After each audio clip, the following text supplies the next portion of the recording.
At this point in the Orioles' search for starting pitching, we figure that a trade is going to be the best place to go. But there is some Orioles reported interest in two pitchers still on the free agent market. We'll talk more about Kyle Hart and our old friend Jack Flaherty coming up on this episode of the Locked On Orioles podcast.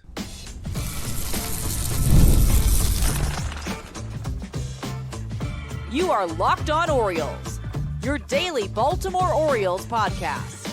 Part of the Locked On Podcast Network, your team every day. Hey there, Orioles fans. Today is Thursday, January 2nd, 2025, and welcome back into the Locked On Orioles podcast, part of the Locked On Podcast Network, your team every day. As always, I'm your host, Connor Newcomb, and coming up on today's episode, we're going to run through some Orioles news and notes. As after there was a story published at The Athletic earlier this week about some free agency rumors, the Orioles have been connected to two free agent pitchers who are still out there. And we know the best of the best, especially since Corbin Burnes signed with the D-backs, are kind of off the board. But two guys the Orioles are reportedly interested in. Jack Flaherty, we know him, and Kyle Hart, who may not know much about. And then the Orioles made kind of an interesting minor league signing during the week as well. But we'll get to all that coming up on this episode of the Locked On Orioles podcast, which is brought to you by Game Time. Download the Game Time app, create an account, and use code LOCKEDONMLB for $20 off your first purchase. So we're going to dive into these Orioles rumors from this week, get to that minor league signing of Nick Gordon, and make sure to stick around at the end of the podcast when I will reveal the winner of the Orioles Hawaiian Shirt, the giveaway we did over the last week on the show to celebrate surpassing 8,000 subscribers on YouTube. If you haven't already, make sure to like, comment, and subscribe to the Locked On Orioles YouTube channel. And also, if you are a listener, hey, that's the thing. I talk about the YouTube channel all the time. I listen to a lot of podcasts pretty much exclusively through audio. Like I'm an Apple Podcast guy, sometimes Spotify. So if you just listen there, totally get it. Love that too. If you could leave a 5-star rating and or a review over there as well, that really, really helps out the show. But at the end of today's show, I'll reveal who the winner is of that Orioles Hawaiian Shirt giveaway. But first, we've got some Orioles news and notes to talk about. And let's begin with the big one. Will Salmon and Katie Woo of The Athletic, couple of baseball reporters over there, wrote a story on Monday reporting that the Orioles are still pursuing starting pitching via free agency or trade. I think we kind of already knew that. But the biggest interesting nugget in there is that the Orioles have interest in a reunion with Jack Flaherty. Now, Ken Rosenthal had previously reported this a couple of weeks ago that if the Orioles were unable to bring back Corbin Burnes, which ended up being the case, the Orioles did consider Jack Flaherty a possible fallback option. Now, this reporting is even further to cement it that says, hey, Burnes is gone and the Orioles are still interested in Flaherty. And I think the big revelation here is that writing in the story, Will Salmon and Katie Woo write that sources say that both sides, both the Orioles and Jack Flaherty and his representation, are open to a contract reunion. And that is kind of a step further that Jack Flaherty's side is open to it that we hadn't heard just yet. Now, Ken Rosenthal had previously reported that the Orioles have acknowledged they know Jack Flaherty was just tired at the end of 2023. That was one of the big reasons why when the Orioles dealt for him at the deadline, he really struggled down the stretch with the O's that season. And the other part of this report is that Jack Flaherty is reportedly seeking a 5-year deal in free agency, which certainly is a big part of this as well, because we know the Orioles have some sort of aversion to long-term contracts for pitchers. Now, the first thing I will say about this, at least my take, is the Orioles are not going to be giving a 5-year deal to Jack Flaherty. I am going to stake a little bit of my reputation on that. And that's not from things I'm hearing. That's more so things I just believe about this Orioles team and about the Jack Flaherty of it all. Now, they might sign Jack Flaherty, but if they do, I see no chance it is as long as a 5-year commitment to Jack Flaherty. Now, he is the best free agent starting pitcher remaining out there outside of Roki Sasaki, who is kind of his own category. And Flaherty is only 29. He was one of the youngest starting pitchers to hit the market this year, so maybe more likely to get that longer-term deal because he's younger.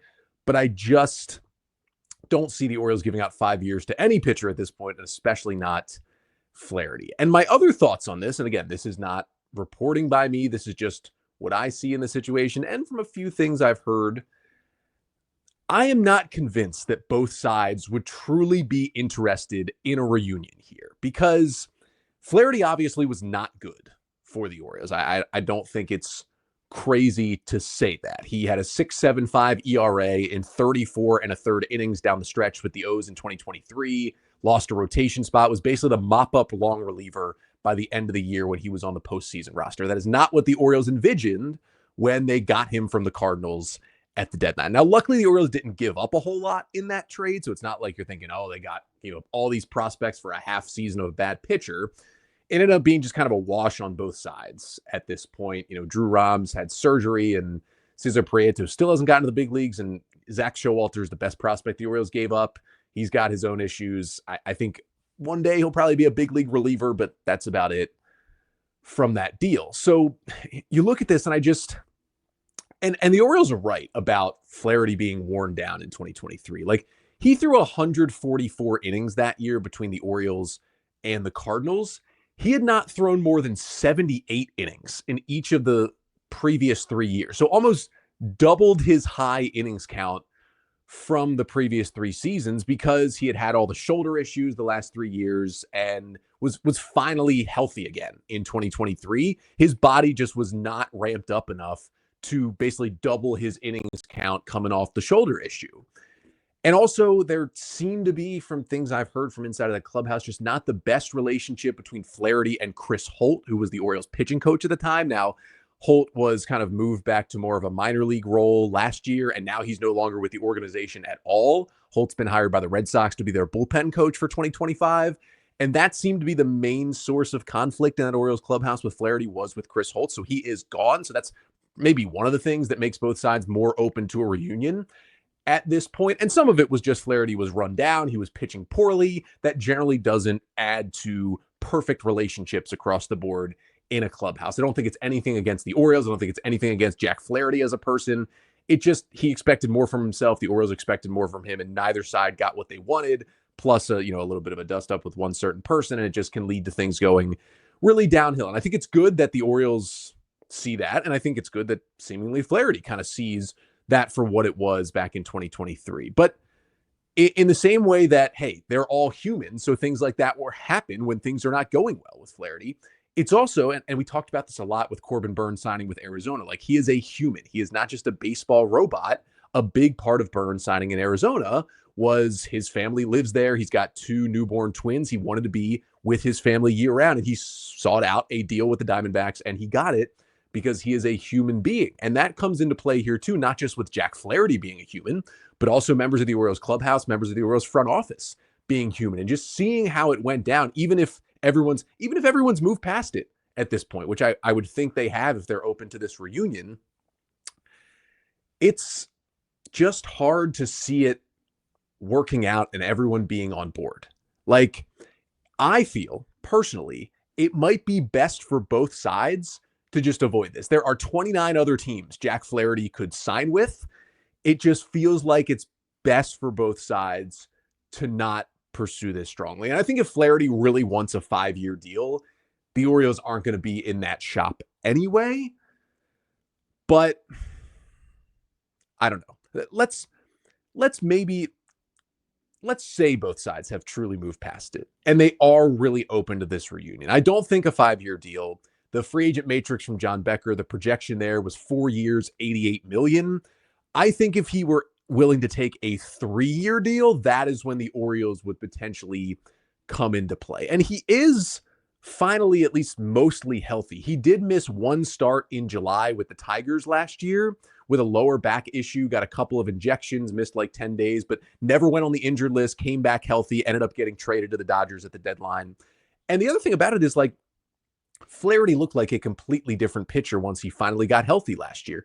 Between the Tigers and the Dodgers, he made 28 starts, 162 innings, had a 3.17 ERA with a 3.48 FIP, 30% strikeout rate to a 6% walk rate, 222 batting average against him. Like, those numbers, worlds better than it was between the Cardinals and the Orioles in 2023. So those are all great things that Flaherty was able to do last season. Now, the Yankees did reportedly back out of a trade for Flaherty at the deadline because they were concerned with the medicals, but the Dodgers were fine with it. They got him, and he really did help the Dodgers go on and win that World Series last year. So it's a lot of check marks in the boxes for Flaherty. And you might be wondering, well, how did he get better? Well, some of it is he just got healthy, right? Like between the Orioles and the Cardinals in 2023, he had a 4.99 ERA. How did he get that down to a 3.17 ERA in more innings this year?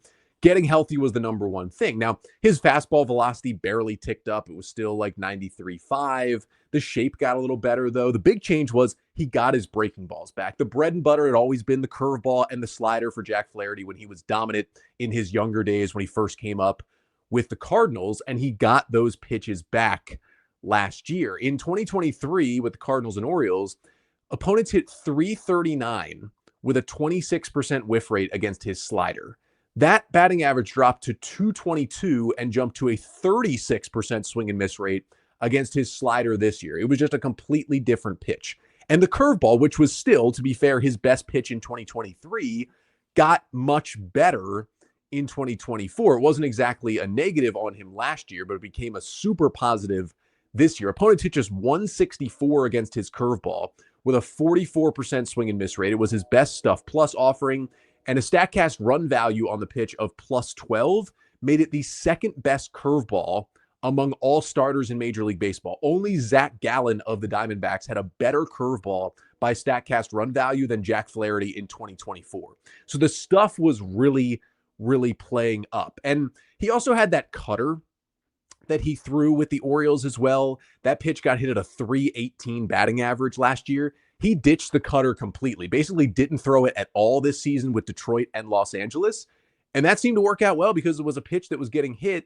And instead of the cutter, which in 2023, I mean, he wasn't throwing an insane amount, but 9% usage on that pitch is notable. It was number 4 delivery. He got rid of the cutter, and basically all of that 9%, he just put into his slider and curveball, threw more sliders, threw more curveballs, no cutters at all. And those pitches were just better. And that made him better, going to his better offerings more often. Sometimes it can be that simple. And the Orioles, the interesting thing here is that was what the Orioles had him do when they traded for him from the Cardinals. They actually had him cut down tremendously on his cutter usage in those 2 months in Baltimore, and did have him throw more sliders and more curveballs when he was traded to the Orioles. So they had the right idea in terms of the plan for Flaherty. He just seemed to be so worn down at that point, coming back for the full season from the shoulder issue, that he just couldn't get on top of things when he was throwing those breaking balls. And he got so much better in the swing and miss department. He went up to a 30% strikeout rate this year. That was up from 23% last year. He added 5.5% on his whiff rate this year. You look at that year over year change. That was the biggest whiff rate increase of any pitcher who threw at least 100 innings at the major league level in 2024. Like, that is pretty impressive how much better he got this year. And I think strikeout minus walk rate is a big predictor and a big stat to look at. Are you striking out a lot of guys? Are you walking a few amount of guys? You're generally going to have success. A 24% strikeout minus walk rate for Jack Flaherty this year, that was 4th best among qualified starting pitchers. Here are the 3 pitchers that were better than Jack Flaherty at strikeout minus walk rate this year. Chris Sale, notably the National League Cy Young Award winner. Tarek Skubal, notably the American League Cy Young Award winner. And Sonny Gray, who had a fantastic season in St. Louis. And then Jack Flaherty was number 4. Those were the names he was up there with in terms of strikeouts minus walks. Now, if the O's were to go down this path and bring back Flaherty, the Orioles fans certainly would not love it. I think I'm speaking for a good chunk of you watching or listening right now that you wouldn't probably be super on board. And you can pretty much throw me into that same mix right now. As I've said, I just think it's better for both sides, Flaherty and the Orioles, to not do this deal and for him to sign elsewhere in free agency. And again, if he's looking for a 5-year deal, I think the Orioles are out of the picture no matter what. But it comes to a point where maybe he's willing to take a shorter 3-year deal, higher average annual value, and maybe re-sign in Baltimore where it becomes a possibility. It just still scares me a bit because of what we saw. It's hard to take out what you saw. And I just think it's better for everybody. Now, I am also willing to admit that if Jack Flaherty had been traded to, I don't know, name a team. Say the Cardinals traded him to the Twins in 2023 instead of the Orioles, and he had that same finish to the season. He was pitching poorly, had the same offseason, signed with the Tigers, pitched really well, traded to the Dodgers, helped them down the stretch. I think Orioles fans would be all over this guy and saying, yeah, this is the best free agent left on the market. He's 29. He revamped his game. Go and get him. I think purely the issue here is that he did pitch for the Orioles already, and it went poorly. Had he pitched the same exact numbers, same exact stuff, but just with a different team in 2023 after the deadline, this conversation is different. But again, that brings into the element that we are all human here, including Flaherty, including the members of the Orioles in the front office. It's hard to forget that stuff when it was only, a year plus ago. That's the other hard point too. This wasn't like 2017 when he did this. This was 2023. It all rounds up to it's possible he is, without looking at this from an Orioles angle, he is the best free agent starter out there right now. If the Orioles signed him, he would easily be a top 3 starting pitcher for the O's, and he would make this Orioles team better. There is no question about that. But I just think because of the history, I'd rather go the trade route. There's reasons why it could work if he signed here. I just think it's better for both sides if he does not, but we'll certainly keep an eye on Jack Flaherty and his free agency. But Flaherty is not the only free agent pitcher. The Orioles this week had some reported interest in another interesting lefty coming over from the KBO. We'll talk about who is Kyle Hart and could he help the Orioles? That is coming up next. But first, this episode of the Locked On Orioles podcast is brought to you by Game Time. I love going to live events, whether it's sports, music, theater, or comedy. One of my favorite memories this year was attending live events, especially Orioles games. Went to a couple of comedy shows. The energy and the excitement there are unforgettable. Well, now Game Time has made it even easier to get tickets for your favorite events with their new feature, Game Time Picks. This feature filters out the fluff to show you only incredible deals on great seats, so you don't have to waste time searching through thousands of tickets. Recently, I was looking for tickets to potentially an upcoming Ravens game using the Game Time app, and with Game Time Picks, I found amazing deals and could even see the view from my seat before buying. They've got a super deal, which was particularly impressive, offering great seats at unbeatable prices. Plus, the app's all-in pricing shows total cost up front with no surprise fees at checkout.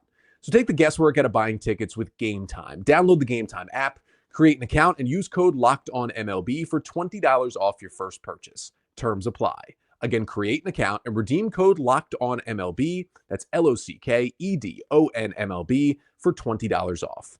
Download Game Time today. What time is it? Game time.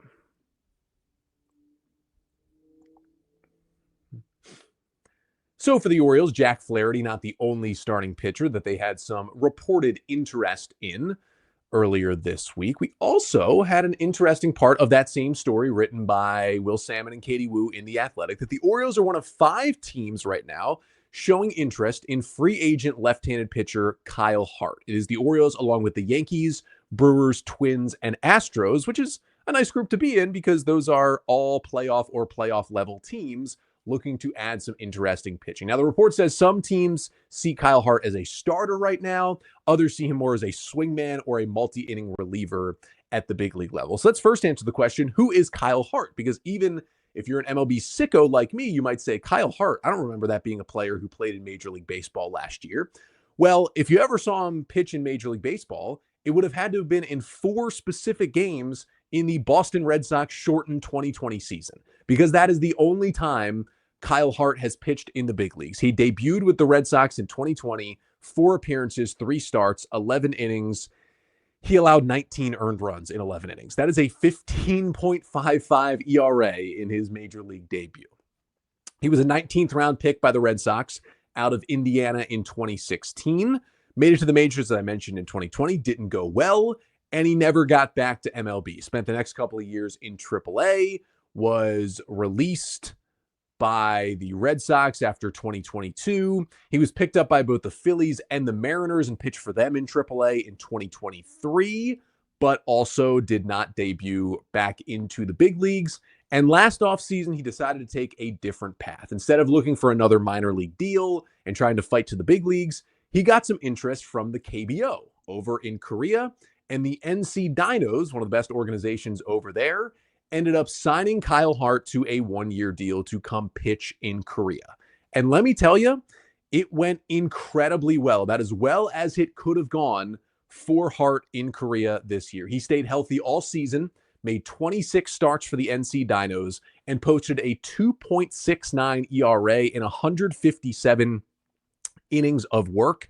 His 182 strikeouts on the year was a new KBO record to go along with just 38 walks. That is a 29% strikeout rate to a 6% walk rate. Very similar to the walks to strikeout numbers we saw from Jack Flaherty, which we were just talking about in 2024. He won the KBO's version of the Cy Young Award this year, basically as the best pitcher in Korea this season.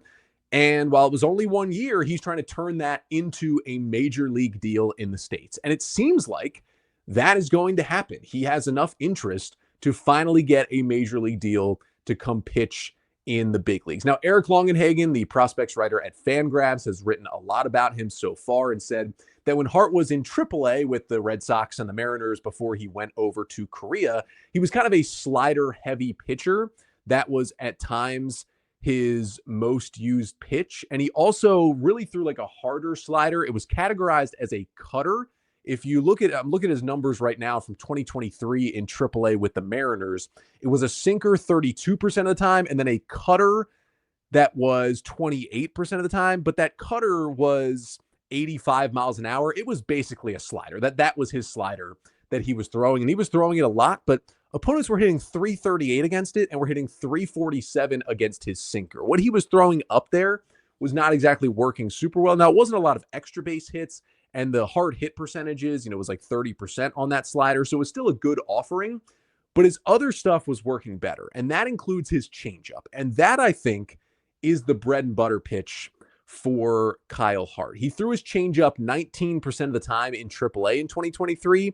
Opponents hit 149 against that pitch with a 40% swing and miss rate. That is an elite changeup, 18% hard hit rate, 2% barrel rate. That was one of the better pitches in AAA in 2023. Also had a four-seam fastball and a little more of a loopier slider at like 80 miles an hour that he would throw as well, and actually had some good data on it too. But according to Eric Longenhagen, when Hart went over to Korea, he went back to the fastball more so as his main pitch, threw more sinkers, and used the slider instead of like a get-me-over pitch at times that it was in AAA. He used that kind of slider-cutter hybrid as more of a swing-and-miss pitch when he got to KBO. And Lance Brozdowski, who's an analyst for Marquee Sports covering the Cubs, but also does an amazing job on his Substack and his YouTube channel covering everything kind of pitching data.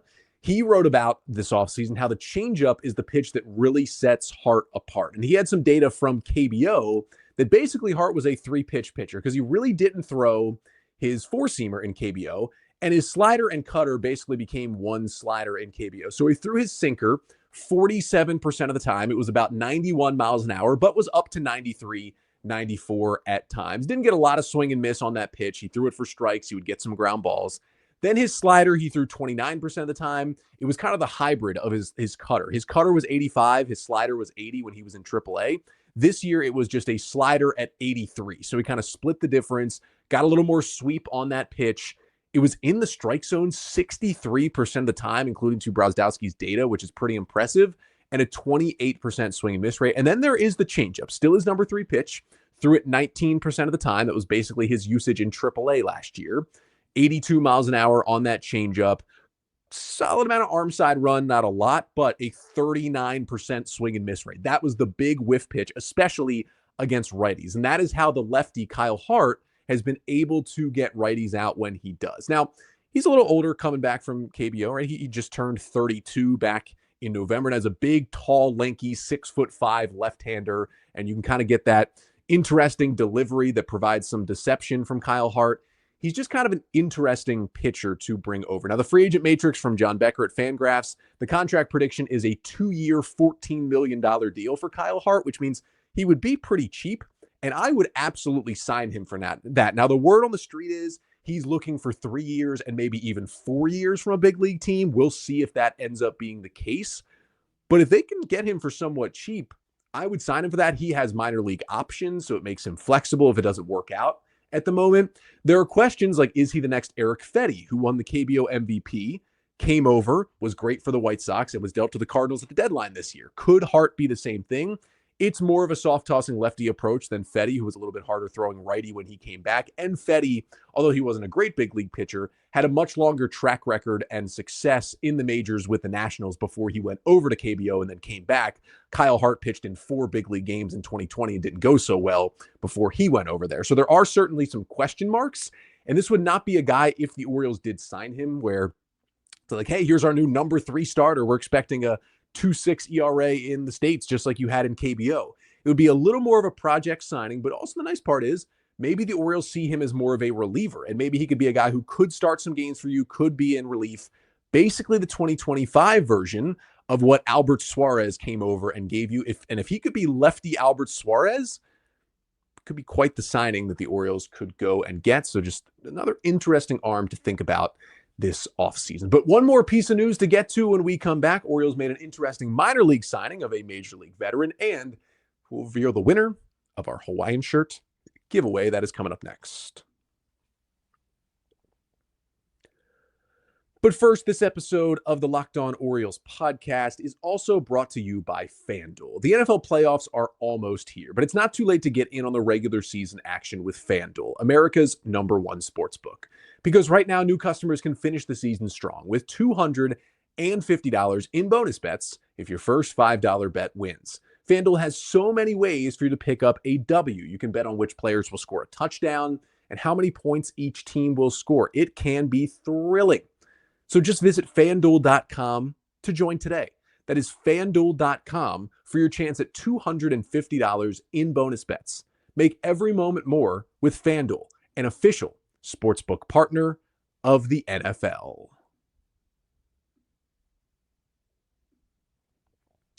So to finish things out on today's episode, I wanted to talk about a minor league signing that the Orioles made as well. As the O's announced on Tuesday, they have signed veteran utility man Nick Gordon to a minor league deal with presumably an invite to big league spring training. Who is Nick Gordon? Well, he is the half-brother of D. Strange Gordon, who had a much longer and more successful big league career, at least so far, than Gordon. But Nick Gordon is still only 29 years old and a utility man who in his career has played in 340 big league games since 2021 with the Minnesota Twins and the Miami Marlins, just over 1,000 plate appearances in his career. He is a career 236 hitter, career 244 hitter with a career 85 WRC plus in the big leagues. Now, who is Nick Gordon as a player? Well, he was at one point a tippy-top prospect. The Twins picked him out of high school with the 5th overall pick in the first round of the 2014 MLB draft. They had some high expectations. He finally debuted in 2021 and wasn't great that year. 73 games, had a 79 WRC plus, but he had a little bit of a mini breakout the next year in 2022. Had a 110 WRC plus, was worth about 2 WAR. Wasn't an amazing player, but he hit 272, and he was a productive left-handed hitter for the Twins, who could also play a lot of positions. He played center field, left field, second base, and shortstop that year for the Twins. Was just kind of a really important above-average bat utility man who would start some, be on their bench some, and was an important player to that team. And he also posted some good batted ball data in 2022. 45% hard hit rate, 91 mile per hour average exit velocity. Those were like way up there, like 80th percentile plus in Major League Baseball. Solid barrel rate. Like, he looked like a guy who, at that point was kind of coming into his own, was 26 years old, and was ready to have a true breakout as an everyday player in 2023. And Minnesota went into the year as like, Nick Gordon's our super utility man. He can play everywhere. He's going to be in the lineup most days. He's really going to help us. And then he got injured. He fractured his tibia in 2023, and it cost him most of the season. He played in just 34 games in the 2023 season, did not hit at all, had a 176 average and a 185 on base when he was on the field. Just a completely disastrous lost season in 2023. His value went way down, and the Twins ended up trading him. They dealt him last winter, actually in February of 2024, over to the Marlins for left-handed reliever Steven Okert. And Okert had a pretty solid season in the Twins bullpen. He definitely helped Minnesota. It was an ERA that ended up being over 5. He was much better in the first half, and then he kind of trailed off a bit down the stretch, and Okert is no longer a Minnesota Twin. But it didn't really help out either side, because on the flip side, while Minnesota got some out of Okert early in the year, and then he just kind of fell off, and he lost his spot in their bullpen, Nick Gordon on the Marlins side, they were always looking to trade pitching for hitting, and they got Nick Gordon in, they gave him a shot, and he did not produce. He played 95 games for the Marlins this year, 275 plate appearances. He hit 227 with a 258 on base and a 369 slugging. That is just a not nice 69 WRC plus with a 4% walk rate and a 24% strikeout rate, 8 home runs and 5 stolen bases on the year for Nick Gordon. It was not a very pretty season. All of those good batted ball numbers, underlying data numbers I talked about in his good season in Minnesota in 2022, yeah, those all went away. Not only were his stats horrific, his underlying data was also horrific. His hard hit rate dropped from 45% to 30%. That is a staunch drop off. He started chasing more. He started swinging and missing more. He was hitting the ball way, way softer. It was just a horrendous offensive season for Gordon, and it ended with him not ending the year with the Marlins. He got DFA'd in August. He didn't get claimed on waivers, spent the rest of the year in AAA with Miami, and became a minor league free agent this offseason. Now, he can play almost every position. We've seen him at second base, shortstop, center field, right field, left field. He's got solid speed, still above average, and he's only 29 years old, a former top prospect. So for the Orioles, he's kind of perfect AAA depth, a perfect AAA depth utility man. The Orioles have signed a couple other of guys like this to minor league deals this offseason. It's because guys get injured, you trade prospects, you call up prospects. Orioles had to bring in a lot of like big league utility veterans just to fill out roster spots in AAA Norfolk last year. You had the Nico Goodrums of the world and the JD Davises of the world and the Levon Sotos and others coming in to just fill innings in AAA. Garrett Cooper came in to fill innings last year in AAA and fill at-bats. Gordon is a way to get ahead of that. And again, he is only 29. If he can stay healthy, maybe there's a chance he can channel that former top prospect, but really this is just a nice depth piece to have, a guy who's played big league ball. It can help you at a lot of positions in AAA throughout the season, and you will see him hanging around at big league camp as well. Obviously trying to make the team, not really going to be an opening for him there on the big league roster, but he will be helpful in AAA, and you never know. He starts to hit, Orioles sustain some injuries, maybe could be a guy who helps you out in the big leagues as a utility guy for a little bit if you need him, because he can play so many positions and pretty well known as a very good addition to any clubhouse that Nick Gordon joins. But that'll pretty much do it for today's episode. Thank you so much for tuning in. That'll also pretty much do it for the week here on the podcast, but not before I reveal the winner of our giveaway. We did a giveaway over the past week to celebrate getting to 8,000 YouTube subscribers here on the Locked On Orioles YouTube channel. And we're giving away this Orioles Hawaiian shirt. You can see it if you're watching on the YouTube channel here. You had to do 2 things. 1, you had to subscribe to the Locked On Orioles podcast on YouTube.